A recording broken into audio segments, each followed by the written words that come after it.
Ya, jadi persyaratan untuk melamar kerja di Indonesia akhir-akhir ini dikritik keras ya oleh masyarakat Indonesia, terutama pada tinggi badan. Iya, termasuk juga diskriminasi usia yang sempat dibahas waktu itu ya.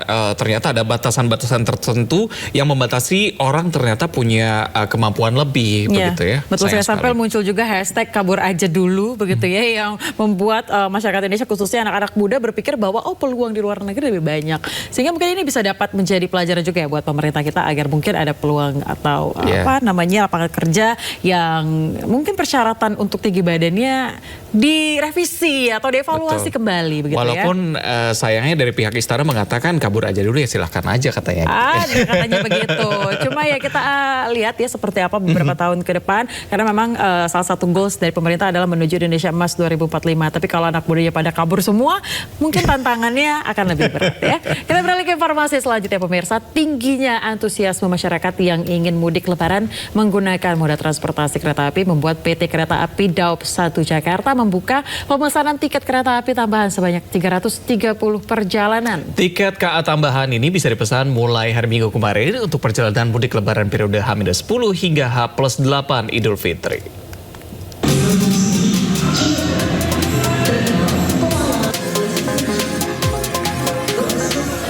Itu sejak hari Minggu 23 Februari 2025, PT Kereta Api Daop 1 Jakarta membuka pesanan tiket kereta api tambahan dengan total sebanyak 330 perjalanan atau 15 perjalanan kereta api per harinya. Tiket KA tambahan tersebut dapat digunakan masyarakat pada perjalanan mudik lebaran periode H-10 hingga H+8 Idul Fitri dengan beberapa kota tujuan seperti Cirebon, Yogyakarta, Semarang, Solo, Surabaya, dan Bandung. Layanan pemesanan tiket tambahan bisa dipesan melalui website resmi KAI hingga channel penjualan yang bermitra dengan KAI untuk mengakomodir tingginya antusiasme masyarakat yang hendak mudik lebaran menggunakan moda transportasi kereta api. Berdasarkan pantauan sementara pada hari Minggu 23 Februari 2025, data angkutan lebaran pada 1446 Hijriah, KAI Daop 1 Jakarta telah mencatat sebanyak 385.822 tempat duduk yang telah terjual. Adapun kapasitas yang diberikan sebanyak 967.164 tempat duduk. Dan angka tersebut sudah termasuk penjualan tiket KA dan kapasitas tempat duduk KA tambahan. Puncak keberangkatan arus mudik tertinggi diprediksi bakal terjadi pada tanggal 29 Maret 2025 atau H-1 lebaran dengan total tempat duduk terjual mencapai 41.260 seat atau okupansi mencapai 93%. Dari Jakarta, Rani Sanjaya, iNews melaporkan. Tri Cahyaningsih, seorang buruh pabrik tekstil asal Kabupaten Boyolali, Jawa Tengah, memperoleh nilai tes tertinggi se-Jawa Tengah pada tes CPNS Kemenkumham akhir 2024 lalu. Sayangnya pemirsa, meski mendapat nilai tertinggi dengan skor 476, ia gagal lolos CPNS karena tinggi badannya kurang setengah sentimeter.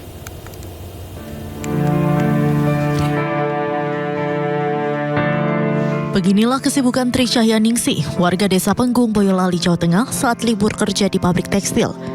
Ia sibuk mengurus rumah seperti ibu rumah tangga pada umumnya. Selama ini, ayah, sapaan akrabnya, masih tinggal satu atap bersama ibu mertua dan kakak iparnya.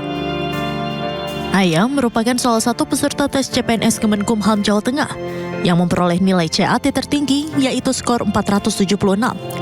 Nilai ini merupakan rekor terbaru yang didapat oleh peserta tes di Kemenkumham Jateng yang hasilnya juga diposting oleh media sosial Kemenkumham Jateng.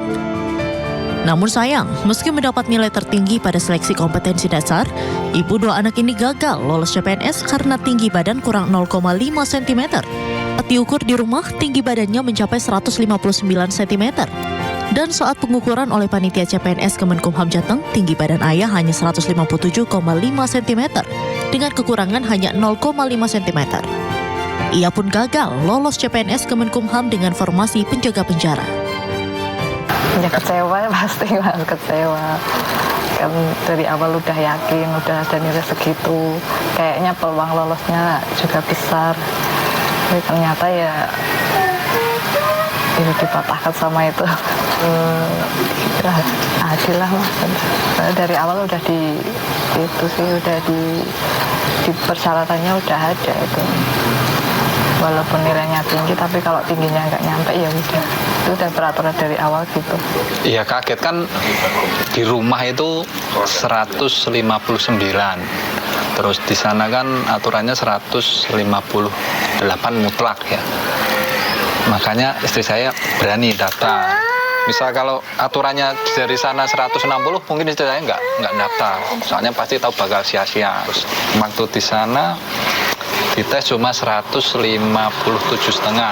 Istri saya sudah langsung tahu pasti gagal gitu. Meski sudah 2 kali gagal, ayah mengaku tak patah semangat. Ia akan mencoba lagi ikut seleksi CPNS jika formasi sesuai. Dari Boyolali, Jawa Tengah, Tata Rahmanta, iNews melaporkan. Berikutnya, pasca polisi menghentikan pencarian jenazah korban tewas kebakaran Glodok Plaza, sejumlah toko di lantai dasar dan lantai 1 Glodok Plaza mulai dibuka kembali berjualan. Ya, mayoritas toko yang didominasi pedagang merupakan peralatan audio dan speaker.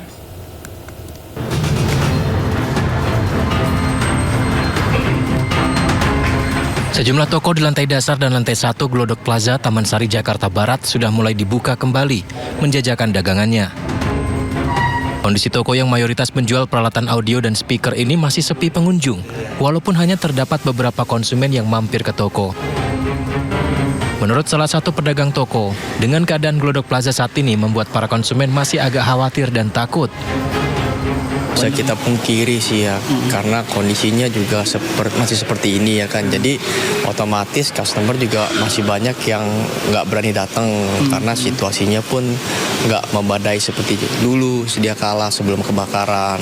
Customer juga kalau lihat gedung seperti ini ada perasaan takut. Pedagang berharap agar gedung Glodok Plaza secepatnya bisa direnovasi agar eskalator, lift, parkiran gedung AC bisa kembali normal seperti sedia kala. Dari Jakarta, Miftahul Gani, iNews melaporkan.